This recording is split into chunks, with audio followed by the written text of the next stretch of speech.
ආයුබෝවන් මේ දවස්වල පැවැත්වෙන විශ්ව ලෝක කුසලාන තරඟ සජීවීව නරඹන ක්‍රමයක් නැතිව තියෙන්නේ. YouTube, Facebook, TV මේ හැම එකකින්ම බලන්න ගිහින් එපා වෙලාද ඉන්නේ. එහෙනම් මෙන්න මේ විදිහට බලන්න. ඉස්සෙල්ලාම යන්න ඔබේ ෆෝන් එකේ Google search bar එකට. ටයිප් කරන්න smarttrick.com කියලා. දැන් සර්ච් කරන්න. එතකොට මෙන්න මේ විදිහට එයි.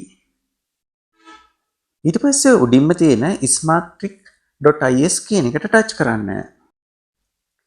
එතකොට ඕපන් වෙයි මෙන්න මේ වගේ එකක්. ඊට පස්සේ ඔය කොටු ටිකෙන් උඩම තියෙන කොටුවට ටච් කරන්න. දැන් මෙන්න මේ වගේ කොටු තුනක් ඕපන් වෙයි. මේ කොටු තුනෙන් ඔයා කැමති එකකට ටච් කරන්න. හැබැයි data අඩුවෙන් කැපෙන්න ඕන නම් උඩම කොටුවට ටච් කරන්න. ඕන්න දැන් මැච් එක. ආසයිනේ. England, correction, New Zealand win by 10 wickets.